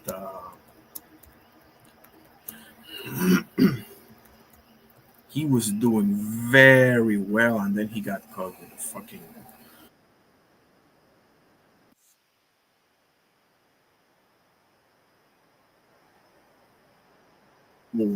Bro, come on. Look at this, guys. Look at this. And listen, guys, I gotta admit something right now. I was rooting for Boo Andrade versus David Benavides, bro. I was rooting for him. Because I was like, bro, you finally get a marquee, quote unquote, well, not quote unquote. You finally get a superstar as an opponent, you know? I was pulling for him, bro. I actually felt bad for him, bro. I'm not gonna lie. When he said that, the Benavides fight is my Super Bowl, bro, man, I almost got emotional, bro, because I understand what he meant by that, you know. Like, finally, bro. Give me a second. The disclaimer here, right? I'm not monetized. This is educational purposes only. I hate repeating myself, but I just got to cover my backside, guys. Before I show, it says, LB says, Boo Boo style was too hard to figure out, too awkward for them. I can believe that, LB. I can believe that. I'm just having trouble believing, and it hurts me to even say this, bro, because I love Boo Andrade, bro. It's a privilege to watch him fight, you know? Carrier says, I thought he would have gave it all he got versus David on pay-per-view. I think he did. He just got caught with a weird-ass angled right hand, a masterful right hand by David Benavides, you know? And Benavides was so much bigger than him, bro. Boo was really 160. He's not really 168, you know? But in my opinion, you know?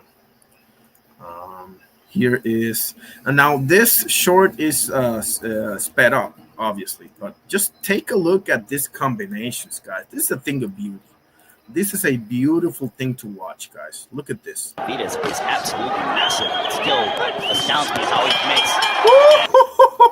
Look at this one. Good shot. Good work here by. For God's sakes, bro. What a beautiful thing.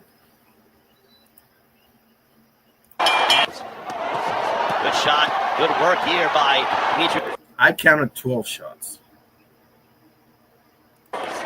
Final moments of the third. The action is intensifying. If you're Benavides, you need to start to throw combinations and become more offensive. Wow, did you see that pivot, bro? Start to throw combinations and become more offensive. Which at level, it is mightily impressive. Benavides is absolutely.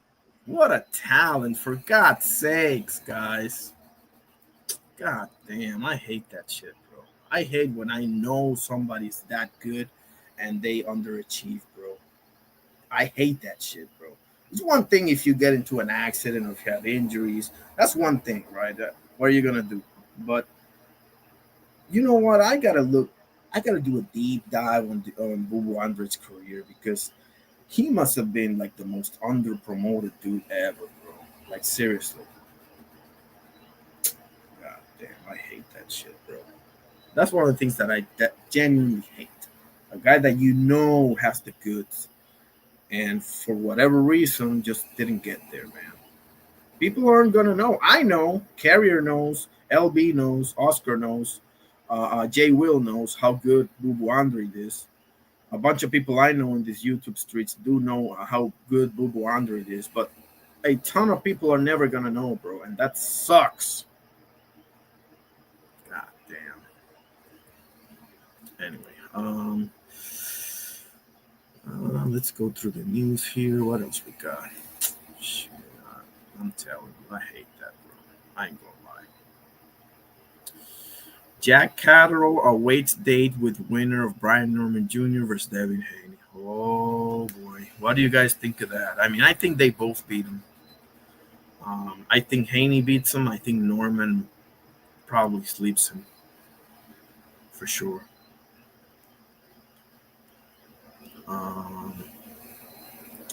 Frank Martin is training under Buddy McGirt now.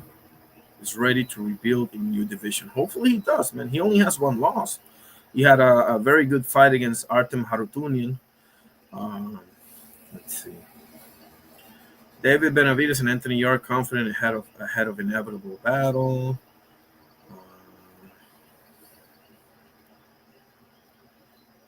Is David Benavidez ready to rule boxing's kingdom?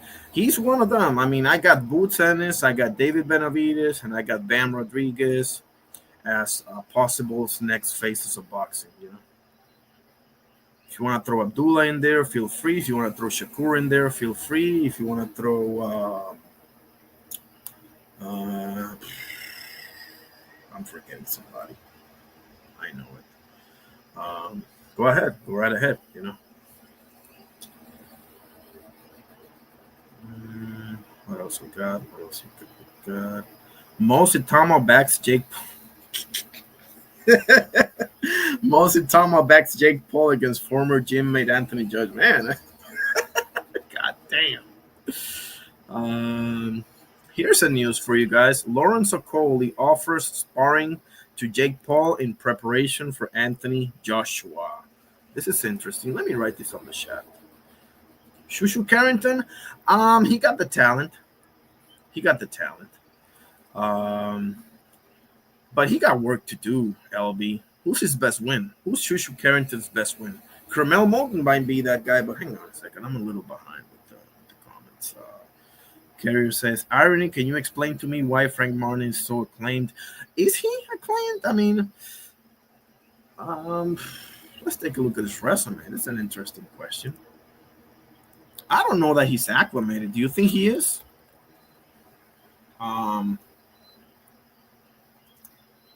He might be. I just didn't know. You know, I had no idea. Let's take a look. Because I think his best win is Artem Harutunian. Oh, Michel Rivera. I forgot about Michel Rivera. Jackson Mariñez. It's also a pretty good win. Other than that, I don't recognize anybody else in his resume, which doesn't mean that they're not anything. I don't know everybody, obviously, but Michel Rivera is the guy that, you know, does the Muhammad Ali gimmick, you know, with the white trunks, with the red black trim and the Ali haircut and everything. I think he's Dominican. And Artem Harutunian. It's also a pretty good win. I mean, he came up short against Tank Davis. He was doing pretty good, you know, for the first half of that fight, as people usually do against Tank Davis. Emiliano Vargas, that's a good one. But I mean, like right now, I don't mean in like 2 years, LB. You know, Carmel Moulton, Emiliano, not Abdullah. Abdullah doesn't take that long. Abdullah can do that in 1 year. You know, he'll beat Sam Noakes, and then probably his next fight will solidify his superstardom. You know, Shakur Carrington needs a lot of work to do, bro. Shakur Carrington needs a lot of work to do, and so does Emiliano, and so does Carmel Moulton. And listen, so does Osleis Iglesias, so does Joenly Feliciano, so does Jean Paul Rivera, who I think is the top prospect in Puerto Rico right now. So does you name it, bro. Who else? Oscar Collazo got to become undisputed. You know, he got 2 fights to do that. You know, a lot of them got a lot of work to do. So I think Boots and David Benavidez are almost there, you know. Fans, okay, Carrier says fans talk about Frank Martin like he was a reigning champ. I don't have a good answer, man. I can't say that I've heard that, but listen, it's not like I'm everywhere either, so I don't know. I didn't know that. I couldn't tell you why. I mean, listen, you have 1 loss and it's against Tank Davis, so it's not really that bad, is it? Like, the knockout was really bad. Yeah, like LB just said. Frank Martin got KO'd pretty bad. He definitely did. I don't know. I don't know why he's so acclimated. He's a pretty good boxer. I think he could still be a champion. I think he could for sure. I wouldn't put it past him. We'll see what happens against Russell Barthélemy. I think he's in the undercard of Pitbull and Roach. You guys correct me if I'm wrong. It's either Pitbull and Roach or Fundora Thurman. One of those cards, he's the undercard. I don't have a good answer, Carrier. I think I didn't even know that he was acclaimed. He is pretty good, but acclaimed? I mean, damn. I mean, people might see something in him that I haven't necessarily noticed, He switched trainers. He was with Derek James, right? I believe. Yeah, he was with Derek James, and now he's with Buddy McGirt. None of those are necessarily my favorite trainer, but, I mean, we'll see. If it works for you, it works for you, man. I'll see if I can get back to you on that one, Carrier. I don't know. I don't have a good answer. Carrier says, they say Shushu ready for Monster. I'm not so sure Shushu is even ready for Espinosa. I'll tell you this. I think Shushu can definitely beat Nick Ball and probably Angelo Leo right now. Espinosa, I'm not so sure. Fulton, I'm not so sure. Inoue, listen, bro. Inoue is not even in the picture. Inoue is going to fight Picasso, and then he's going to fight Junto Nakatani if they both win. So he's out of the picture at least until late next year. And Shushu, you're not even there. You're at 126. Inoue is 122. So I don't even know why.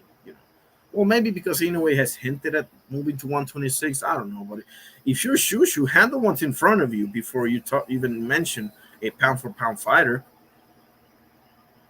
LB says, but he definitely talented, though, Carrier. Don't get me wrong. Shushu is talented, but he needs to show me that at the world-class level as well, Show me. I'm not even asking for Fulton and Espinosa just yet, but I am asking for Ball or Leo.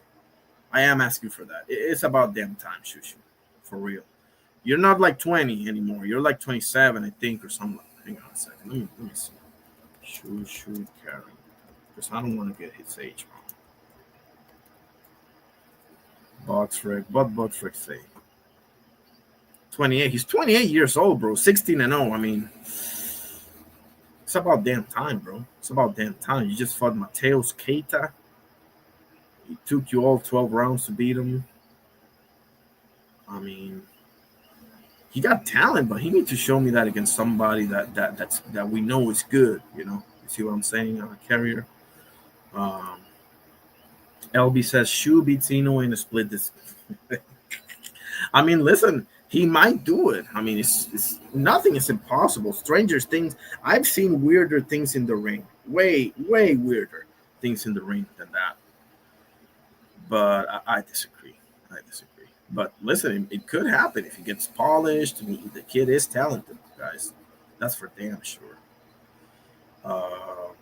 Carrier says, I don't think he beats Rance. Ooh, so you got Rances stopping Frank Martin, spoiling the comeback. Man. Well, if that happens, I don't know where he goes from here.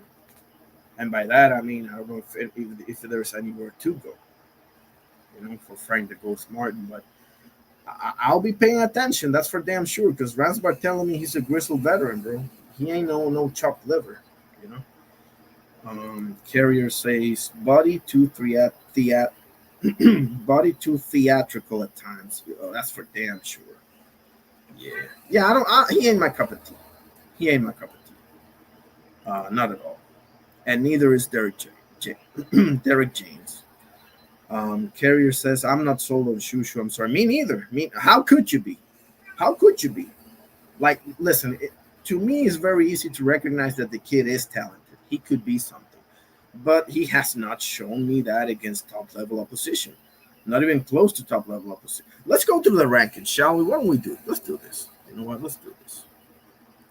We're going to do this. Let's do this properly. Let's go to 126. Featherweight, where are you? I'm in the boxing scene, by the way. His first name is Bruce, right? Okay, so you're the interim champion of the WBC. Current belt holder is Stephen Fulton. cool boy who's about to fight at 130, Mr. Shaki Foster. Okay, so he's out of the picture. I'm looking through the rankings, and I'm looking at Bruce Shoot. God damn, what the hell is it? What did I do? Oh shit! Give me a second. Let me go back again to Bruce Carrington. Box rank. Just a second. I am not finding any. Okay, let me pump the brakes here. Maybe I'm missing something. I'm not seeing any wins against any ranked guys. Okay. Oh, well, hang on a second. That might not be true. Dana Coolwell. I think I saw him here. Dana Cool. Didn't I saw that name hovering around here somewhere?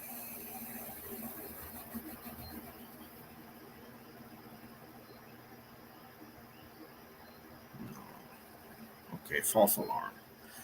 I mean, I don't see any wins against any ranked guys. And listen, I'm not even asking for an Elijah Peters or a Luis Neri. I'm asking, listen, I am cool with you beating Otabek Kolmatov. If you guys remember, that was an unbelievable fight. He had an unbelievable fight against Ray Ford. If you haven't seen this, guys, look up Ray Ford versus Otabek Kolmatov. You will thank me later. Or even a Michael Conlon. Those are two legit guys, okay?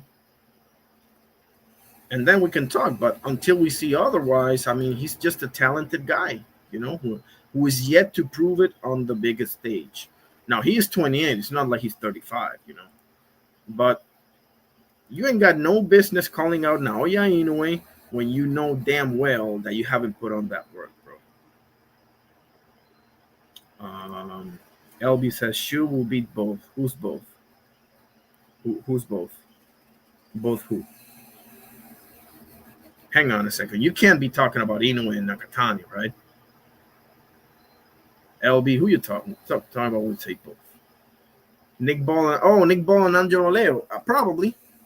Okay, I'll give him a great chance against Nick Ball. I give him a decent chance against Angelo Leo. I'll put it to you that way. LB says Espinosa will get served, buddy. You think so? Man, LB, I love it. You're sticking by your man. LB's like me, man. He's a ride or die dude, bro. He's a real He's a real ride or die type guy. I'm the same way, bro. I'm the same way. I rocks with my people until the end of time, bro. Oscar says Shushu needs to fight a top 3 ranked opponent before he talks. Yeah, exact. Thank you, Oscar. I'm not even asking for that. I'm good with you winning against Otabek Kolmatov and Michael Conlon because I know those two guys are legit. But yeah, I mean, I rocks with that, bro. Great comment. Shushu needs to fight a top 3 ranked opponent before he talks about a champ, let alone Inoue. Exactly. Let alone Inoue. That's a champion is one thing. Inoue is pound for pound, fellas. What the heck? Like, come on, bro. Let's pump the fucking brakes here, Mr. Carrington. LB says they ducking Shushu. What a hater. LB, what a hater. Come on, man. They all ducking Shushu, seriously. Come on, LB. I mean, that could be true, but I have a hard time believing. LB says Barthélemy will win. Frank Steele shell shock. Could be, man. Could be. That was a horrible knockout. And I think, how long has he been out of the ring? It's been a minute, right? It's been a hot minute since he's been in the ring, right? At least because Tank fought Lamont Roach and he was about to fight Jake Paul, right? And Tank ain't the most active dude either. Yeah, since, oh man, 1.5 years. 1.5 years. Boo was been out for longer, and also obviously Triple G, but yeah, it's not good. But we'll see, man. Hopefully he has another run left in him, you know, hopefully. Oscar says, so everybody from top 15 and champions Inoue and Nakatani talking shushu. Exactly, Oscar. You know, Inoue, Nakatani. I mean, he's 20. No, he's 28, maybe 29. Ain't nobody duck. What? Why would they be ducking him? Like, why? You know. Oscar says, let's be honest. Sagawa beat Shushu. Top rank pulled the top rank classic. Let's see, when did that fight happen? One second. I never saw that fight, Oscar. I appreciate that. Suleiman Segawa. Oh, that was the majority decision. Yeah, that's surely the one that you're talking about. Right? Suleiman Segawa. Okay, I'll watch that one. That was a 10-rounder. Oscar says the highest opponent Shushu faced is Sagawa as a silver WBC champ. Man, that says it all, doesn't it, Oscar? So hold on a second. You're telling me that Shakur Carrington is the same age as Boots Ennis? No. Hold on. What the fuck? What the hell is going on here? Whoa. Let's pump the fucking brakes here. Jaron Ennis box rec. Are you telling me that Shakur Carrington and Jaron Boots Ennis are the same age and Jaron's already been a champion and a unified champion and defended it too? Holy shit, guys. Shakur Carrington and Jaron Boots Ennis are the same age. Enough said, guys. Enough said. That's it.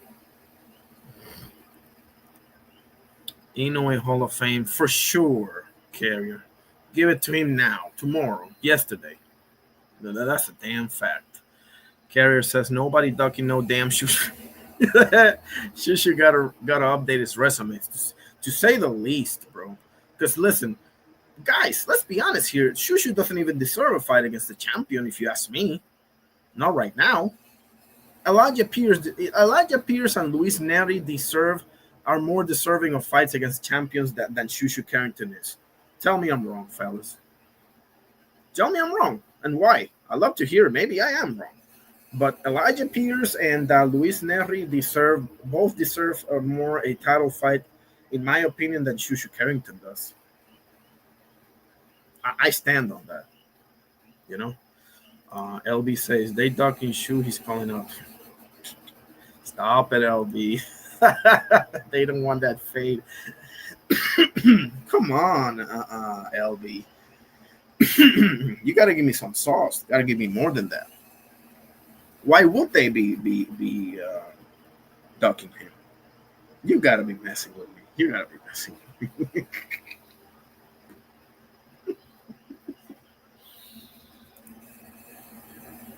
Yeah, he's probably trolling me. Let's see. Give me 1 second. What does this mean? Because I'm seeing some Arabic on the chat. I want to know, what does this mean? This guy wrote me.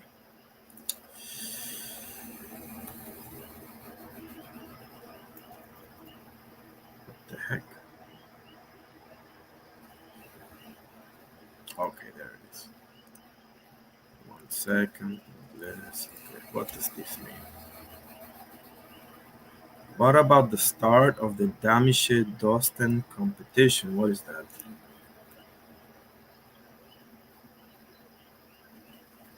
I don't know what that is, buddy. And what is this comment right here? What did this mean? Give me a second. Oh, okay. Salam. Salam to you, brother. Great to see you, bro. Good stuff. Ashar, excuse me, I want to say your name right. Mansoor Arshadi, welcome. God bless you, sir. Appreciate you. I don't know about that competition you told me. Can you expand on that, if you will? Oscar says 6 months before Shushu fought Sagawa, Shushu vacated his #1 spot to Nick Ball to pursue WBC. Oh, I didn't know that. this is what you and Ty and Doctor and you fellas get me, like those details about like what happens, how they move around, the the organizations and all that. You guys are really on top of that. I didn't even know that. LB, what you got to say to that? LB says, exactly. That's my point. None of the champs want that smoke. Look, he's been around for a while. They don't want it. But LB, how come doesn't he have a fight against Michael Conlan or Otabek Komatov? I mean, I can go on and on with the rankings, bro. Like you gotta answer me that, bro. Listen, you rock with Shakur Carrington. I respect the hell out of that. Okay, I want to be clear. I rock with my people until the end of time, bro. People that know me know, for better or for worse, whatever happens. But I just am like that, bro. What can I say? Why don't you fight Brandon Figueroa? Shit, why don't you fight Joet Gonzalez, bro? Why don't you fight become someone's mandatory, bro? You have the. Why is he the interim champion, by the way? Anybody got an answer to that? Oh, I'm sorry. Oscar just said he was Segawa. Robe. Hey, LB, how do you feel about Shakur Carrington versus Robeisy Ramirez? That's a dangerous fight, bro. LB says Nick Ball didn't want that fade. And Nick Ball also called out anyway, but yeah, he doesn't deserve what he gets anyway. Nick Ball been fighting TJ Doheny. He been fighting Sam Goodman. Something wrong with that picture. Sam Goodman ain't no chump, but he's coming up from 122. Like you have Mirko Cuello. Mirko Cuello is your my Argentinian brother sitting right there with the interim title at the WBA, Nick Ball. And you're going to fight Sam Goodman, who pulled out twice of fighting Naoya Inoue at 122. Sam Cutman, as they call him, because he gets caught in sparring all the time, apparently. I mean, that happens, obviously. I'm sorry. But yeah. I agree, Oscar. Robeisy cooks him. Robeisy Ramirez, guys, if y'all must have forgot, bro. I'm going to go Roy Jones here. Y'all must have forgot, man. Robeisy Ramirez beats the hell out of everyone not named Divino Espinosa. I stand on that. Robeisy Ramirez, I think, well, he may not beat Fulton. That's a tough one. But I'm sure that he beats Nick Ball, and I am fairly sure that he beats Angelo Leo. I think Angelo Leo is a dark horse, guys. I think he's a sleeper. He's not the most consistent guy, but he is dangerous and game as they come. His performance against Kamara wasn't all that great, but it's not always going to be great anyway. LB says Ramirez will get outworked. Listen, I respect the hell out of you, LB. You're one of those, bro. You're a ride or die dude, bro. You rock with your dude always. And listen, Shushu might end up shutting me up, bro. Well, he got to put up some work, man. You can't just jump into a title fight like willy-nilly. It don't work that way, bro. Beating Mateos Keita get you a title shot, really? All the respect to Mr. Keita, okay? But I'm not going, fellas. I'm not going. You have 16 fights and you're 28 years old. And Jerome Boutsenis has 35 fights. He has over twice your fights at 28 years old. Jerome Boutsenis was a champion and defended the belt and unified the belt. And you're sitting around with your dick in your hand. Excuse my language. But come on, Shushu, show me something, bro. Shut me up. Make me a believer. Have LB go in my case the whole live stream. Telling me, I told you so. I told you. I hate to say I told you so, but I told you so. You see? And I will be like, yes, sir. I do see. You know, like that song says, you know, I can see clearly now the rain is gone. If you want to get me to sing that song, you need to put in the work, Shushu. You know what, LB? I'll promise you this. I'll promise you this. If Shakur Carrington ends up doing what you believe that he will do, I will come in here and sing the song for you. I'll wait until you hop in the live, we say hi to each other, whatever the case may be, and I will sing the song for you. Okay? That's my word, okay? And this is recorded. He says, Shu will be champ soon. He may very well be. But the part of the problem, LB, do you see a problem with, you know, Cool Boy Fulton is going to 130. I don't know if he's coming back to 126.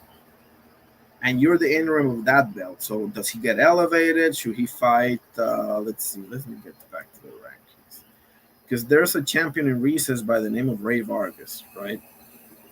So they should fight for the title. He will get elevated. Brandon Figueroa is sitting in. Brandon Figueroa is still number one. Well, he just beat Joe Gonzalez, quote unquote. But I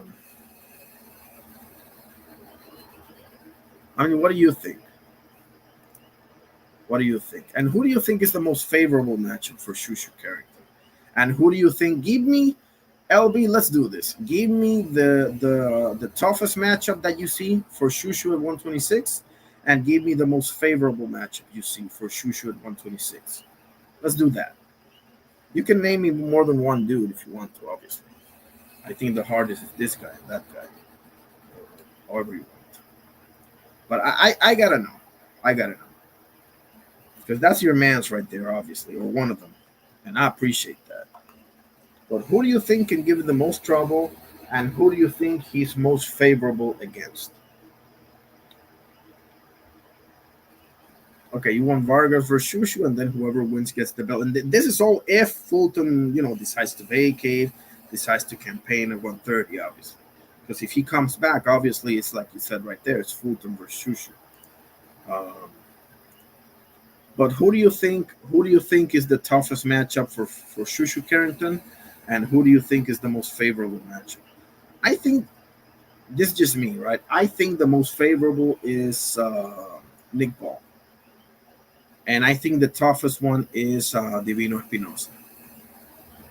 Maybe Fulton, but we'll see what happens with Fulton. Okay, but I think the toughest one might end up being Espinosa. What do you think?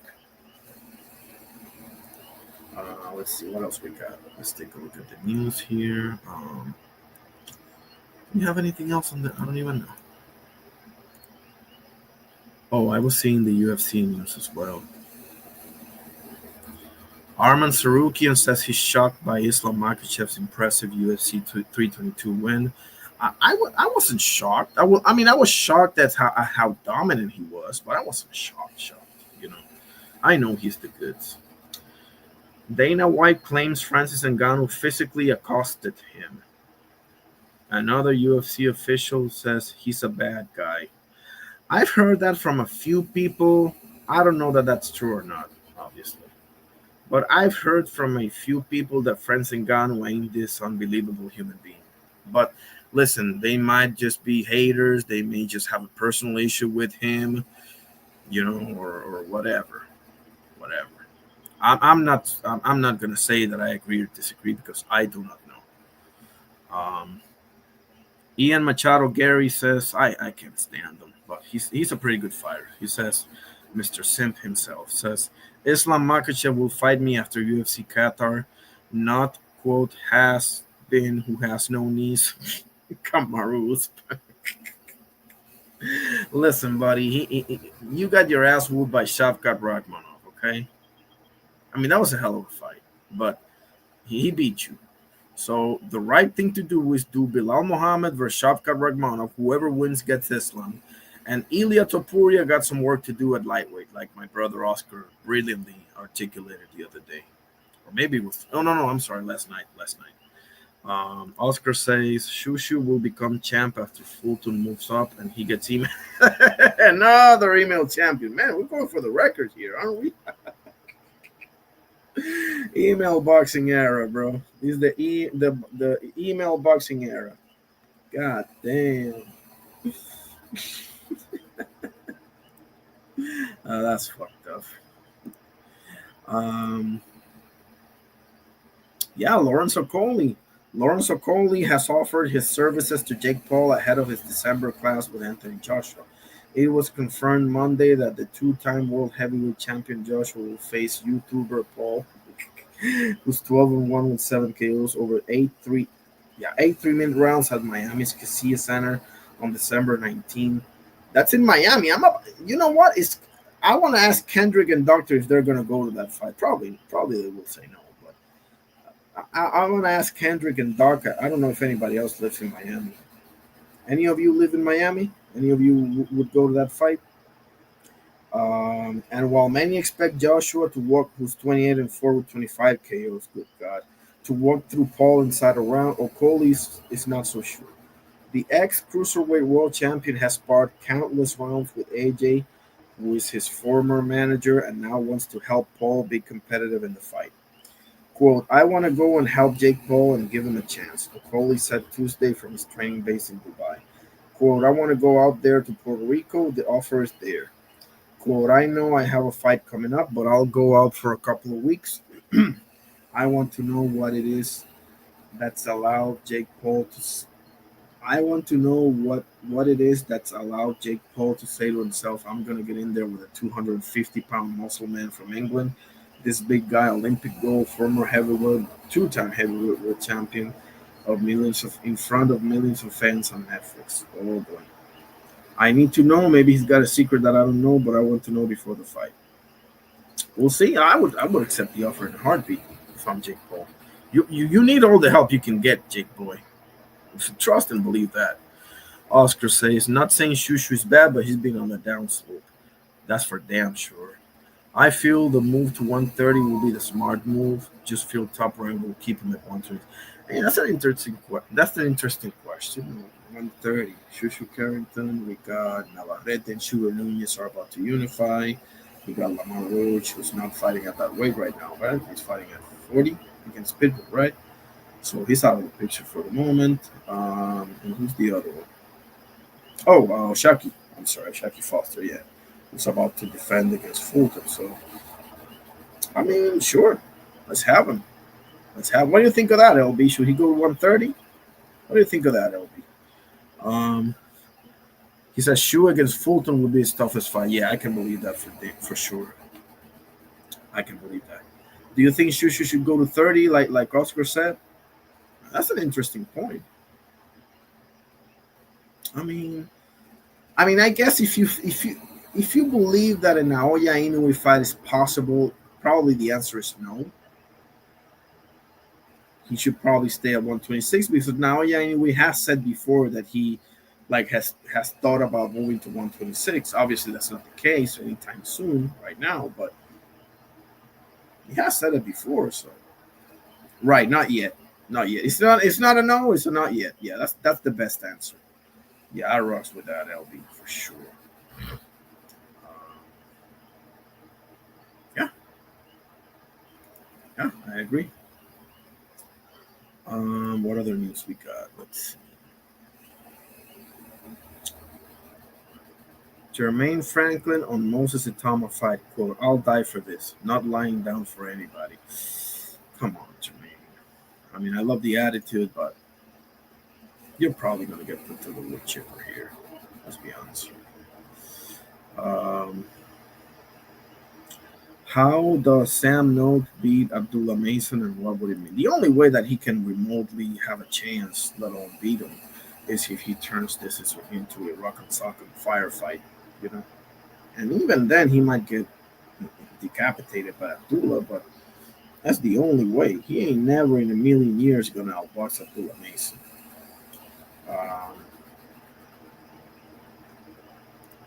What else we got? I mean, obviously, everybody arrived. Everybody's there now. By there, I mean, obviously, Saudi, right?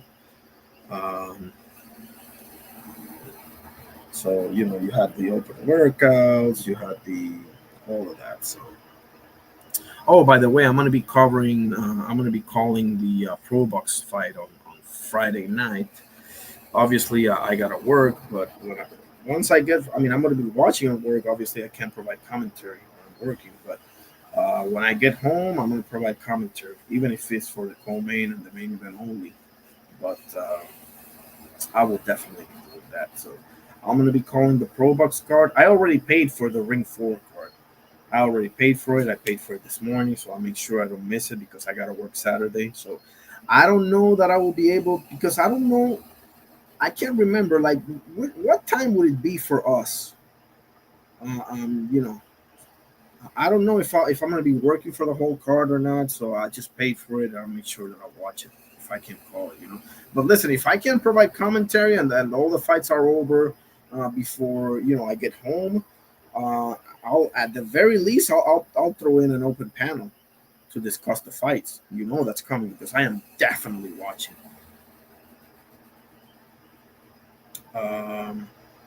Yoda Wise Crush, the legend in the house. God bless you, sir. Make sure you give this man a follow. Crush the legend. Yoda Wise Crush MOC. He goes weekdays 6 a.m. Eastern time. I think now it's 7 a.m. Crush, right? With the schedule change, with the daily savings or whatever it's called. I think it's 7 a.m. now, right? But it's great channel. Great channel, great content, great wisdom, great boxing knowledge, you know. Um, LB says no, Noakes might flip him. I mean, it might happen. I don't believe it will happen, but it might happen. I mean, Abdullah, what I've seen from Abdullah, bro, and he is the goods, bro. He's the real deal. I can't say enough great things, even at the way he talks, the people that he surrounds himself with. Like, you can tell, like, this kid is the real deal, bro. And I just feel like sometimes he gets easily drawn into a firefight. That's my only concern. It's not even a big one, but it is a concern. You know, it is a concern because Sam Noakes, not for nothing, he can crack, fellas. He can crack. So anything can happen in a boxing ring, but the skills differences, I feel, is going to end up being too much. You know, but I mean, we'll see. I'll definitely be watching. But anybody got any idea when they start? Because it's a weird ass. I know what time the Australia cards, because I'm gonna be calling the Jail Petaya fight. You know that's for damn sure. And obviously the Japan fights and the UK fights, but Saudi, I can't remember. Damn, this sucks. Um, we'll see. I gotta check into the zone. I'll check into the zone in a second. I'll get that. But like I said, if I cannot like call the fights live and provide commentary and I watch them all when I'm working, once I get home, oh boy, we're gonna have a festival here with an open panel. People can chime in, as I'm sure they will. Where do we go from here? Where this guy go from here, and all of that. Okay, so I'm announcing from now because on Friday I'm gonna be calling Pro Box. Saturday, I'm going to be either calling the fights and doing the open panel or just doing the open panel for the post-fight reactions, right? At the very least. So we only got tomorrow left, you know? And Carrier, are you still there? Give me your, I don't think I got your official predict. I mean, maybe I did. Maybe I did over at B3, but refresh my mind. Refresh my mind. Who's your, I know LB, I know Oscar. Who's your, and Jay Will, if you're still there, and Crush, even Crush, if you're there, sir, give me your official predictions for Ring 4 card, if you will. Let me do mine first. I'll put it on the chat. Read this.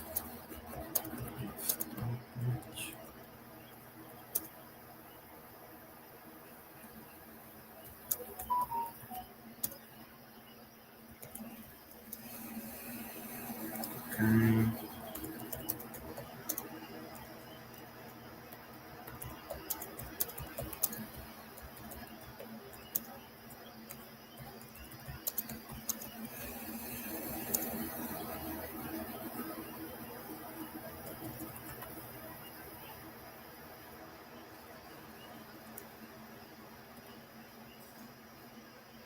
Shit, I misspelled this. I'm sorry. There we go. Anybody here that wants to chime in the chat or whatever the case may be, let me know your official predictions. I know LB, I know Oscar. I don't think I've heard Jay Will. Maybe I did. I don't think so. Well, maybe I did. There it is. There are Irony Boxing's predictions for boxing. Oh, and the UFC is in Qatar. What time are they fighting? Let me check that out because I think I might actually be able to call that one. If it's in Qatar, it means that it should be like in the morning for us, right? Maybe I'm wrong. Let's see.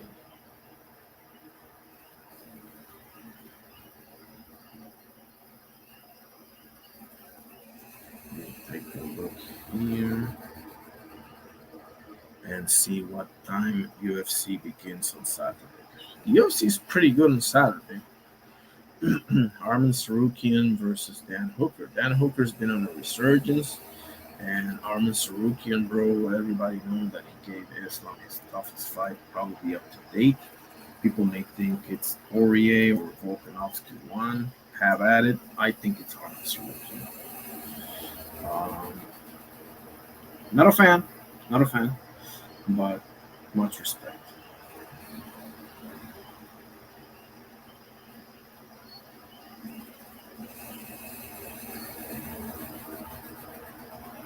Oh, okay, never mind. Let's go to the UFC official site and let's see the next event.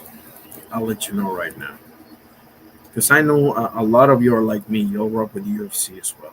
So let me get you this one. Oh shit, the Coleman. I gotta follow MMA more, man. I didn't even realize Bilal. I'm calling for Bilal Muhammad and Shavkat Rakhmonov, and the winner to fight Islam. And here's Bilal Muhammad in the co-main event of Saturday versus Ian Machado Gary. What the heck? A couple of great fights here as well. Yeah, I recognize a lot of names. What time is this thing? Give me the UFC. There we go. Now we're talking. UFC.com.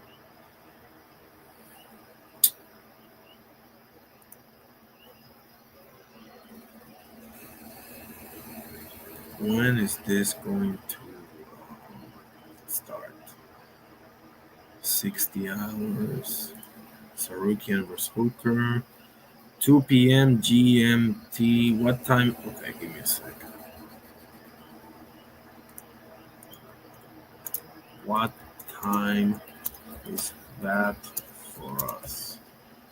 For me, excuse me, for us. Who's us? What is...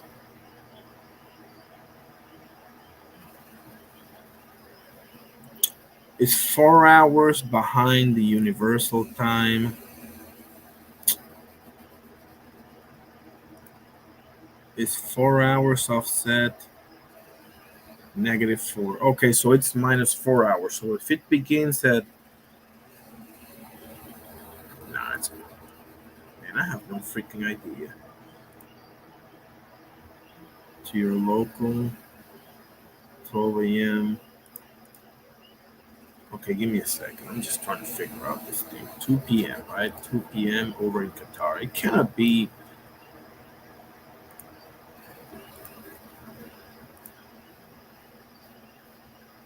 No way this is true. Qatar time to Puerto Rico time. Okay, let me do this. Seven. Okay, Qatar is 7 hours ahead of Puerto Rico. So ahead. Okay, so when it's 9:30 p.m. in Qatar, it's 2:30 p.m. in Puerto Rico. Okay, so it will be like early afternoon for us. Okay. Yeah, I'm probably gonna miss that one. But we'll see though. We'll see. We'll definitely see. All right, fellas. Anybody got anything else? Otherwise, I am checking out. Let me know.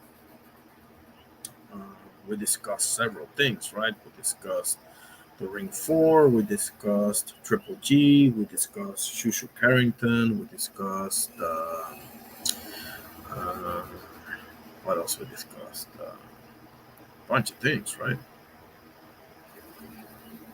Yeah, definitely had to go here.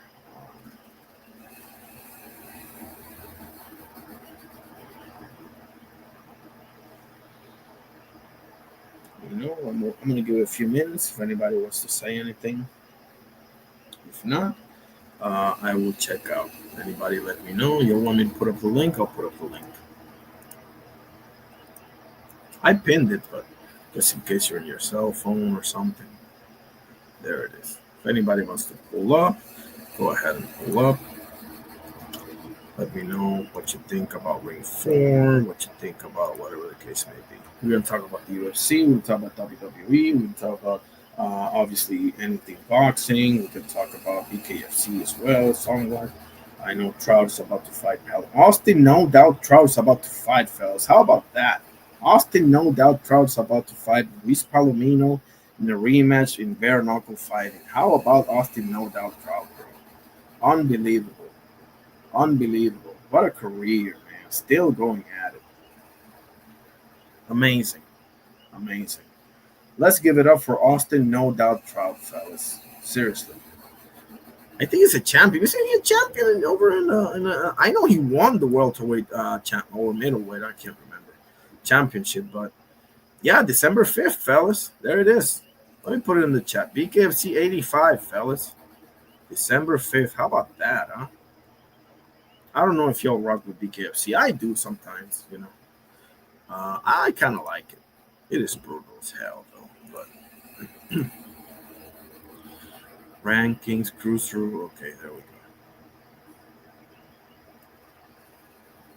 Where's my guy? BKFC.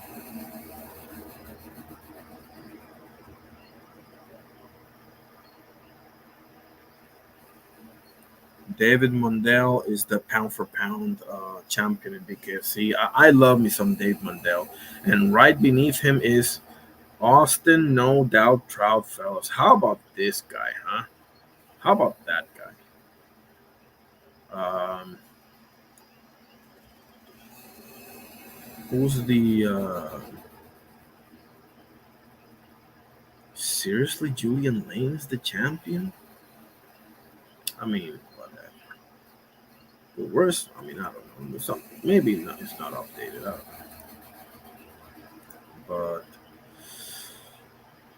yeah, anybody got anything else? Put it on the chat, pull up on the panel, whatever you want. We can talk. If not, we'll see y'all tomorrow. I'll surely go live tomorrow. I don't see myself not going live tomorrow. You know. Yeah, let's give it a few minutes. Let me see if I can show you guys. Oh yeah, let me show you Triple G knockout of Matthew Macklin. That's a thing of beauty, guys. Horrible body shot, guys. Horrible.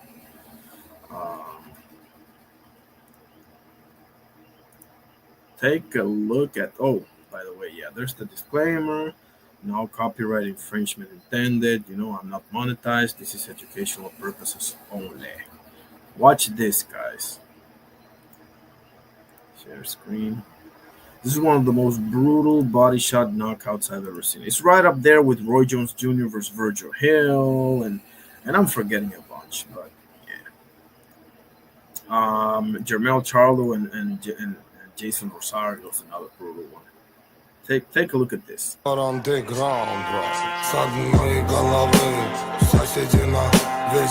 And I want to see this shit in real time, bro.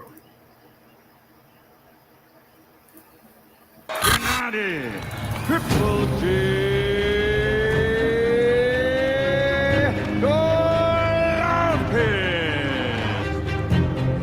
Macklin's not gonna pack it in and lay down. Golovkin's gonna have to move together. Holy shit! Just hear the thought on that blow, bro. On that left hook to the liver, and see how he sets it up with the two uppercuts, right? Watch that. Pack it in and lay down. Golovkin's gonna have to move together like that, right?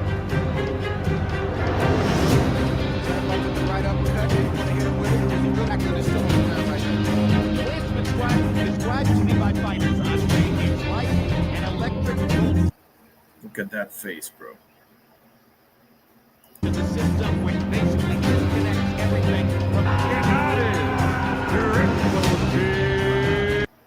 You gonna tell me that dude ain't a legend, bro? You gonna tell me that dude ain't a legend with a straight face? Seriously. Man, get lost. No, I mean you can think that, but if that dude ain't a legend, in your legend basket, there's like 3 dudes. But yeah, I'll give it a few more minutes to see if anybody got something.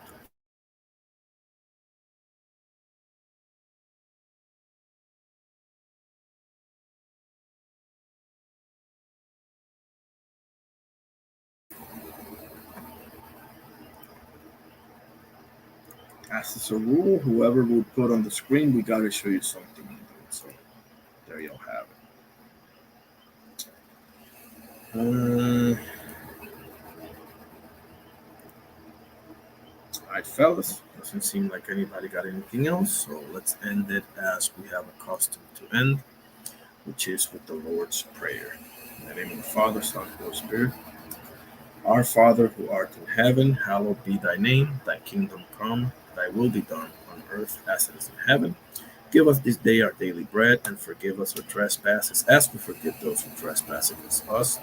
And lead us not into temptation, but deliver us from evil. For thine is the kingdom, and the power, and the glory, forever and ever. Amen. In the name of the Father, Son, and Holy Spirit. Thank you, God, for everything. Special thank you to my brother Lottery Burton Show 420 for pulling up. God bless you. That's my guy right there. Special thank you to my brother Yoda Wise Crush MOC. I'm telling you guys, look him up. Great channel, great wisdom, great advice, great boxing knowledge, great everything. Okay. He also knows a lot about music. You know, the other day he did something great. He was like giving you like he wanted to make like analogy with boxers and music. Like who does this guy or like a song or something. Very interesting. I'll see if I can piggyback on that. Special thank you to my brother Oscar Perez, El Carnal from Mexico. Okay, you know. God bless you. You're my brother. Always great to have you. Special thank you to my brother, the aircraft carrier. Always with some great stuff. Always welcome. Needless to say, I see you on B3 all the time, and I see you here all the time as well. Appreciate it. Special thank you to Mr. Mansour Arshadi. First time here. I hope it's not the last. Okay. Let's see. Let's see. What else we got?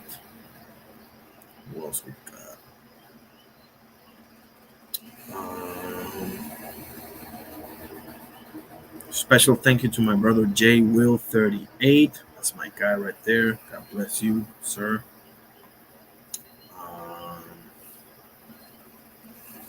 What else?